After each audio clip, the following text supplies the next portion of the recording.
Okay, today we'll take on a new topic, which is memory. Okay, so memory, if you see here, there can be several classifications. So this is one of the classifications of memory based on the performance. Okay, so the first one is classification is RAM. Okay, RAM stands for random access memory. Okay, access means we can perform the read operation and the write operation into the RAM. So that is the main difference between a RAM and a ROM here, right? When I go to a ROM here, it says read only memory. So only you can read from the memory. Okay, once it is given to it is available to the user can only read the RAM. Whereas if suppose you have a CPU or a laptop or in a matter mobile also, you will have an internal RAM. So into the internal RAM, the microprocessor can write data or read data. Okay, so similarly from the ROM, the microprocessor will only read data. Okay, so that is the basic difference between read only memory and random access memory. Okay, so now if you see here, another major difference between these two is in the RAM, okay, information stored is lost when the power is switched off. Okay, so the moment you switch off the power, then the information whatever is stored in RAM, that is lost. Okay, whereas in the RAM, even if you switch on the power supply and then you switch it on, then whatever information was stored in the ROM, that will still be there. Okay, now what are the various applications of RAM and ROM? If you see here, see, when I'm every computer or a laptop or even for that mobile will have both ROM and RAM. Okay, so what a ROM does is the moment you put on the power supply, the BIOS settings and all is stored in the ROM, that is by the manufacturer itself. Okay, so this ROM is generally embedded in the motherboard. We can't change the ROM because that is programmed by the manufacturer. So it will tell the microprocessor how to start the moment you are receiving an power supply, then how to start the program, where to start, it basically is the what you say BIOS settings. Okay, if you know what is a BIOS setting of a computer, so all those informations which is specific to that computer written by the manufacturer will be available in the ROM. Okay, whereas RAM is once another computer starts, okay, you have an hard disk where your majority of the data is written, your programs is written, your data and both the programs will be available in the hard disk, right? But it will take the microprocessor lot of time to fetch the data from the hard disk and keep running it. So the relevant portion of your program which is being currently being run by the CPU, that particular portion of the program will be brought and stored into the RAM. Okay, so in case you are if a bigger RAM means that you will be able, for bigger programs you will require larger RAMs. Okay, because that much if you are running a big program, that much portion of the program from the hard disk needs to be brought to the RAM. So your RAM has to be bigger, right? So for a small RAM, so that is why generally you use a bigger RAM, then it becomes the computer becomes slower if you use a small RAM, because then every time it has to go back to the hard disk to read the required program, right? So in the hard disk generally it is again non-volatile. That means once you read and write, that will be permanently stored in the hard disk, or you could have a magnetic SSD. So if you see, these are the three types of classifications. Here you are in programs like Windows and all the softwares, whatever you have, that will be written in the hard disk. Nothing is written in the RAM. Okay, and the BIOS program will be available, which is programmed by, this is programmed by you, by the user. This is ROM is programmed by the manufacturer, and RAM is used by the CPU to fetch some portions of the hard disk which is currently being run. That will be brought into the random access memory. So RAM is very fast.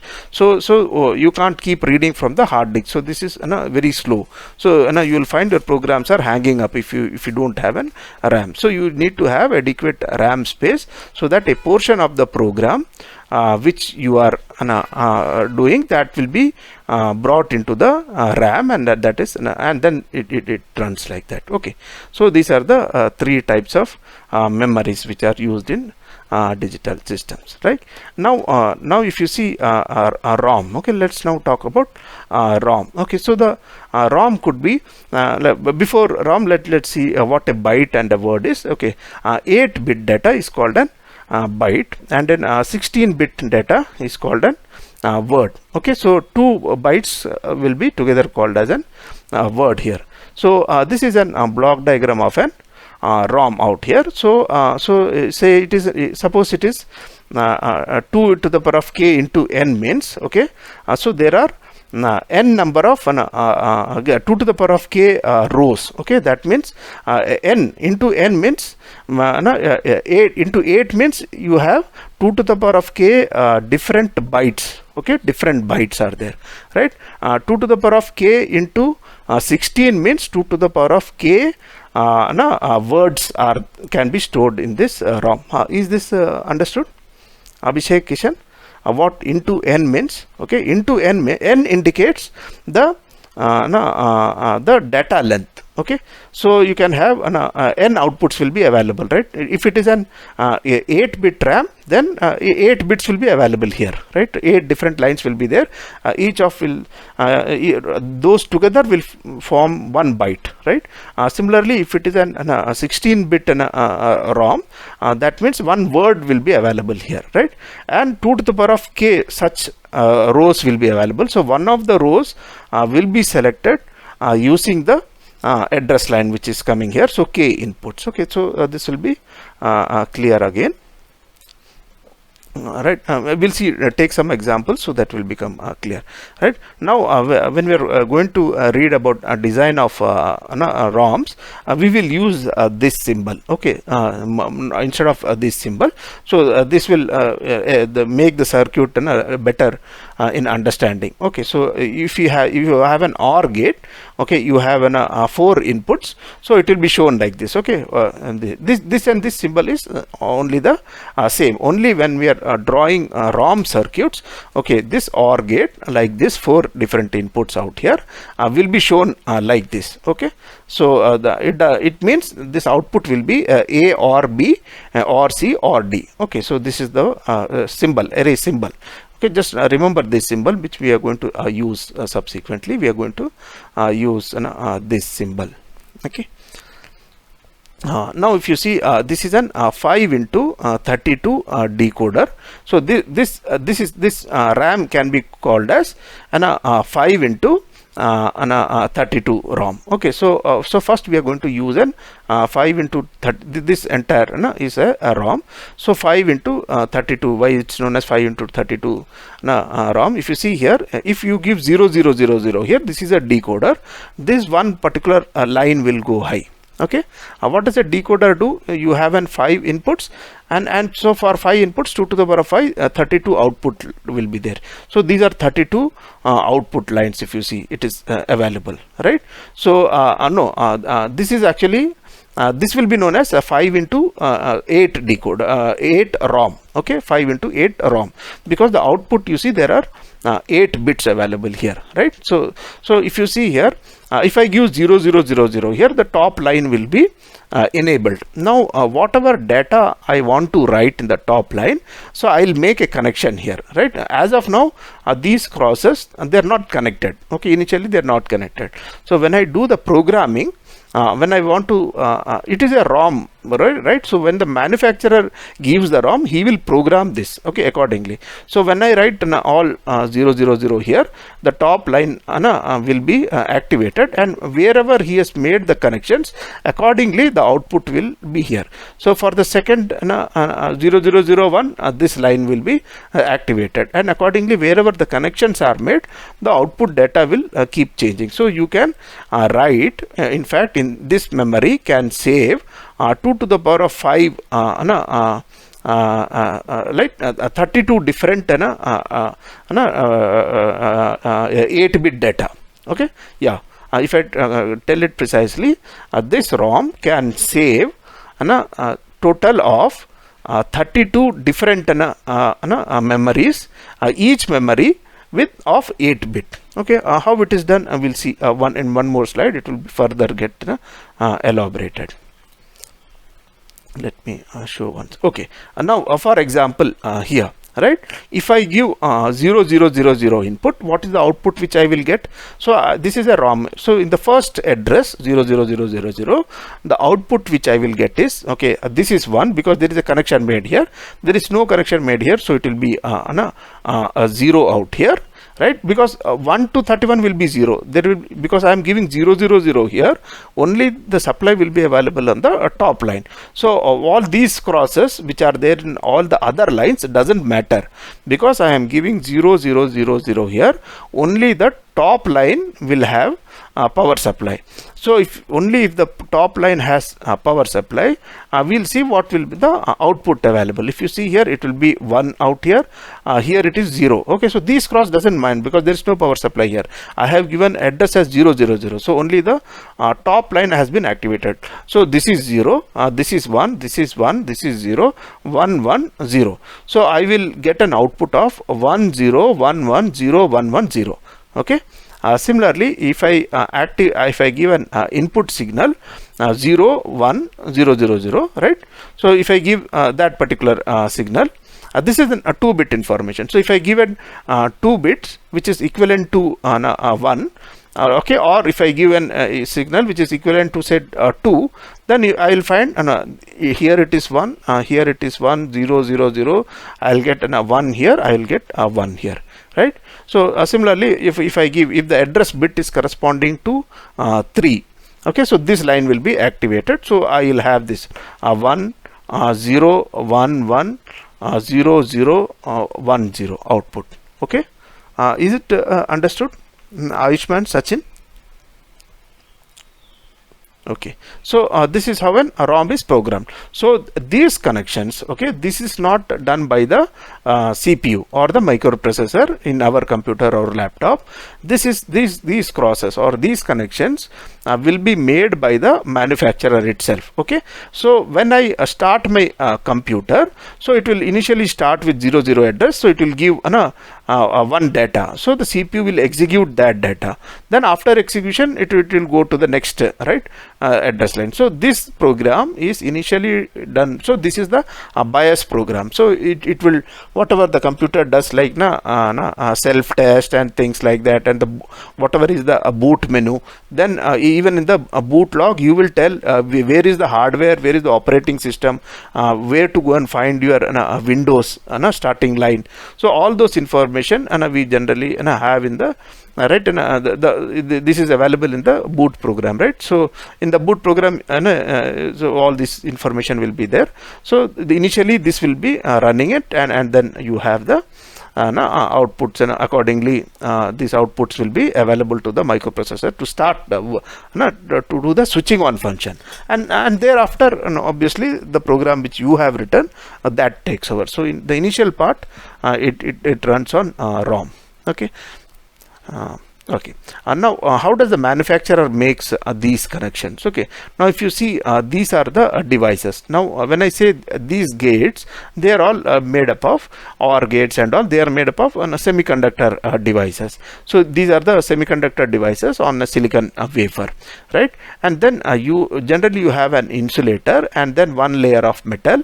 Okay, now here it is shown, and how now it is running in the XY direction, and then you have one more insulator, another metal running. So you have different metal layers, each separated by an insulator. Okay, so you have various horizontal lines and vertical lines. Like you have horizontal lines and vertical lines on top of the chip, and they are generally isolated. In between there is an insulator. Okay, that is generally oxide. Okay, silicon dioxide.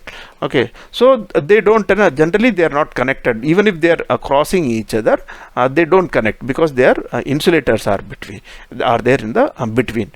So while the chip is being fabricated, they cut hole the insulator and put an via in between, that is metal to metal connection you make with a metal, okay, then there will become a via. So while a mask during metallization, that means once you have these inputs, these lines and these lines, so wherever you want to make connections between those two layers, you cut hole and deposit metal and make a connection. So that will be done by the manufacturer when the ROM is being fabricated. So that is how this is known as mask metallization. Is it okay, Kishan, till here? Okay. So this is just one picture of how this entire thing is actually a few micrometers only. So you will find in several places the two metal layers are there and vias are there. Okay, so this is how an ROM is done. Okay, the second method of doing it is initially when these layers are formed, so everywhere in every node you make vias, okay, but that will be very very thin metal layer, okay. There will be that is known as a fuse, okay.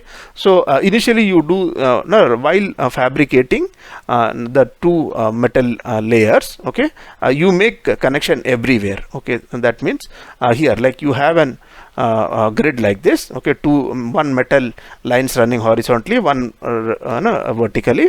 In between the connections are there all over the places, and then wherever the connection has to be there, that is left alone, and wherever the connection is to be is not to be there we burn off that's why it is known as fuse, by passing a high current.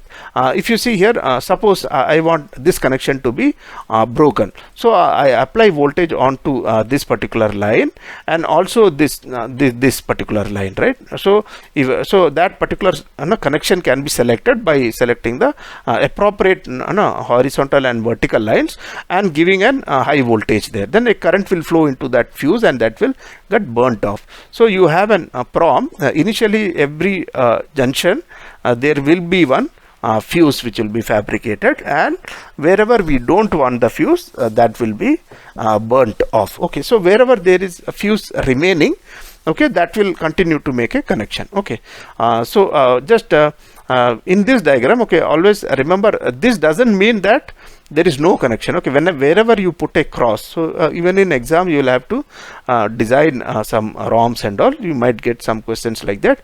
So a cross indicates that there is a connection, okay, this indicates a connection, and if there is no cross, it means there is no connection, okay. So that is the standard way of depicting that a connection is there or not, okay. So wherever you put a cross, that means the connection is there between those two lines, okay. So we got to remember that aspect, okay. So that is known as okay, fuse, okay, fuse. That is one way of programming the ROM, okay. So this is again a snapshot from one of the RAMs after fusing. So you'll find a lot of connections have been made. So this is just to give a rough idea about how these things look like, okay. The third type of ROMs is known as electrical PROM, that is an electrical programmable ROMs, okay. Now here like the devices are like all these connections you give between the connections between two wires will be made by placing this device in between, okay. Like the source will be, if I go back here, if I have to make a connection here, the source will be placed here, drain will be placed here. So this is the source drain MOSFET which will be. Normally if you don't give any voltage onto the gate, there will be no channel here, right? If you might have learnt about MOS devices, so it will be in off condition and no connection will be made. But what happens if you give a very high control voltage, gate voltage out here, some electrons from these two regions, source and drain regions, they tunnel into the oxide region and they get trapped, okay. So that is known as floating gate, okay, and because of which an permanent channel will be formed here, right? So that is the reason. So you will find here this is known as you have written the data already out here. right, into this data. So you can use these. So it is electrically programmable. So wherever initially between all these connections, they will just place a MOS transistors, and then it will be supplied to the user. At the field level, we can program it, okay, by giving appropriate control voltages to each of those. So this will be done through an software, right, when you are programming a ROM. So no, that is how the ROM programmer will do. It will apply a gate voltages wherever connections are to be made, and it will pull these electrons and then make a channel out here, right. Okay, so that is known as an floating gate. Okay, now if you want to erase that data, generally you have an window out here in the IC through which an ultraviolet rays can be passed. So whenever the ultraviolet rays is falling on this particular chip, what happens is you will find the data, whatever was the trapped charges available in the oxide, okay, that gets back to the channel. So you can erase off this data. Okay, again you can bring it into an off state condition. Okay, you can again get it back into the off state condition. So that is how you have an EPROM. So it is erasable, electrically programmable, and if you want to erase the data, you have to put ultraviolet rays out here. So that is electrically programmable ROM. So even this is not used these days. These days in most of the boards we are using EEPROM. Okay, what it says, electrically erasable PROM. Okay, that means you have an floating gate out here. Right. See, if you see the vertical line and the horizontal line, already and you say between each of them there are transistors which are connected out here. Now how to program these transistors? Like you have a source and drain. If you initially if you apply a 20 volt out here, right, and 0 volt here, 20 volt to the drain and 20 volt to the gate, then some charges will get deposited, and a permanent channel will be made here. So this will become an permanent this, and then after you remove this 20 volt also, still it will continue to conduct, okay, because the charges gets trapped here, okay, because of the voltage which is being applied here. So the charges gets trapped here. So this will be switched on permanently. Okay, so this will make a connection between the horizontal and the vertical line. Okay, now if you want to so you can subsequently, when you want to do read operations, you will give only 0.55 volts. So since the channel is permanently formed, so you will find this is making a short circuit. Okay, now when you want to erase the data, so only on those cells, horizontal and vertical places where you want to make an connection, there you are going to apply this 0 and 20 volt and 20 volt and program it as an conducting wire. Okay, so wherever, and then subsequently if you want to erase this data and write a new program, so you can do this. You apply a 0 volt to the gate and you apply 20 volt to the drain. So all those charge which was accumulated here, that gets again gets discharged back. Okay, so this is electrically erasable also. Here it was being erased in the EPROM, the data was being erased by ultraviolet rays, whereas in triple ROM it is electrically erasable also and electrically programmable also. So these kind of chips are used in most of the modern day motherboards. Okay, for ROM means these days, in current day, everything, all the ROMs will be generally double EPROMs. Okay, this you will find these kind of chips are there on all your motherboards. Okay, so this is how we do the programming of the ROM. Also, these ROMs can be used to implement various functions also. Now if you see here, see this is an 3-bit ROM. So you have an 3 here, A, B, C here. So if you see here, when it is 0 0, this line will go high, this line will go high. So you have n different outputs. So each of the output lines can represent one function. So now suppose I have to implement an f0, okay, which is like this is the for these min terms it has to be a 1, okay. So this is the function f0 which needs to be implemented.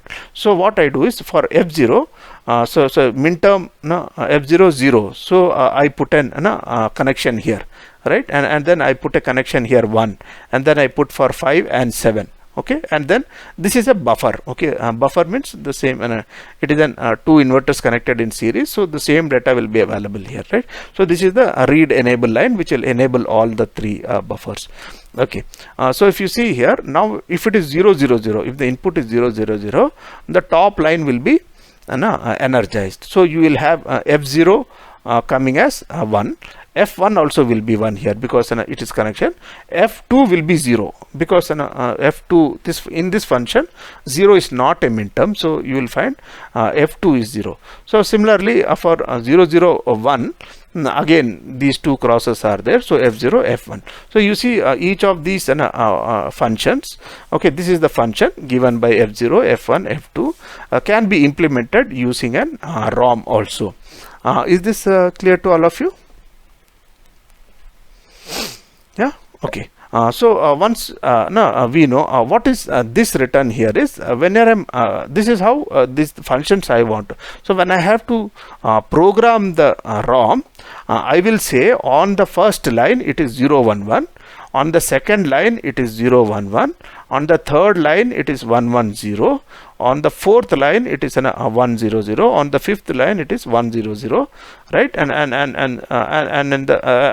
then the sixth line it is 0 0 1, seventh line it is 0 1 0, and in the last eighth line it is 0 0 1. So 0 0 1 is 3. So these are the data which needs to be given to the programmer of the ROM. So what he will do is now he will run a program on to which these connections will be made.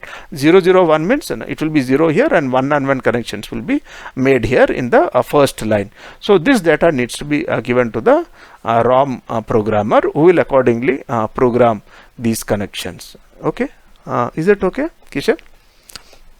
Right. So can I make an sum and an carry out here?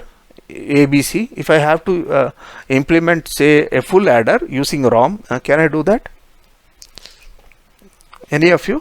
I mean, if I ask you to implement a sum, a full adder using a ROM, can you do that? Obviously, this will be ABC, right? So A, B, and carry in. So you have a sum function. So whatever min terms are there, you will have to put, you will have a sum and a carry. So whatever min terms which needs to be there in the sum, there you will make the connections. Okay, so this is how any function can be implemented using an ROM also. So that is known as programming of the ROM. Okay, there is one more example which is given here. Now here if you see, it is an A1. This should have been an A2, I guess. Okay, so 3 inputs.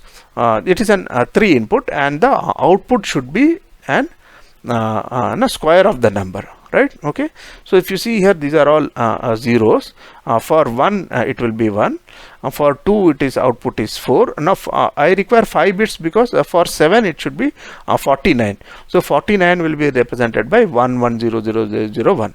So I have to make an ROM in which input I give 0 1 1, right, and the output. So many a times you have in the EPROMs certain lookup tables like this. Okay, so that suppose you are referring to some, you are doing some mathematical computation. So every time there is a requirement to find the square of a number, right? So if you tell the processor to keep computing the square, it will take lot of time. So sometimes it is better that some programs can be written into the EPROM. They are known as the lookup tables. Okay, so lot of data is generally pumped. So this is one example where the square of the numbers is readily available in the ROM. So the CPU can straight away win the program wherever there is a number required to be, a square of a number is to be known, it can just refer to this table and fetch the data. So how to do that? Now if you see this, B0 is nothing but an A0. It is same as A0, right? So I don't have to, I can simply write A0 is equal to B0 here, and B1 is completely 0. So I need to put only these informations into the RAM. This it will be waste of using RAM for these 2 bits because it is straight away.